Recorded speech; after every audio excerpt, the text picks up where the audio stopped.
Dear viewers, आज की हम इस वीडियो में डिस्कस करेंगे हमारी रोज़मर्रा की ज़िंदगी में इस्तेमाल होने वाले इंग्लिश के चंद बहुत ही अहम अल्फाज जो कि हमारी रोज़मर्रा की कन्वर्सेशंस में यूज़ होते हैं।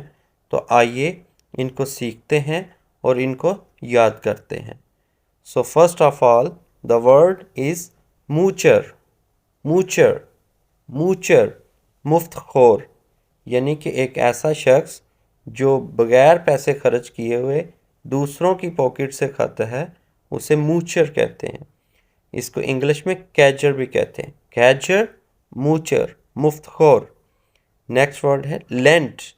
लेंट का मतलब होता है उधार देना। किसी को कोई चीज़ अगर आप उधार देते हैं उसे कहते हैं लेंट, उधार देना। और रेक्टिफाई, दुरुस्त करना।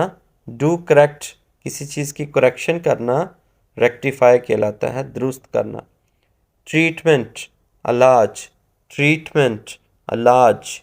रिमाइंड, रिमाइंड, रिमाइंड, याद दिलाना। सून, सून, जल्दी। सून, जल्दी।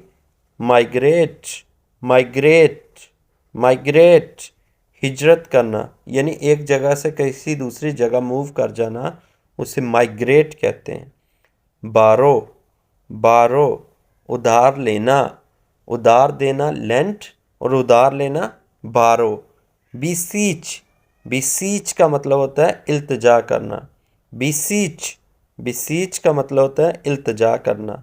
इंट्रीट, इंट्रीट, बीसीच का इंग्लिश मीनिंग जो होता है वो इंट्रीट होता है।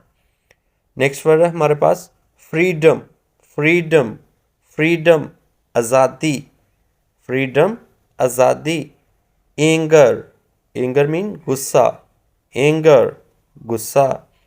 फैक्ट, हकीकत। फैक्ट, हकीकत, reality. Please don't forget to like and subscribe our channels for more updates.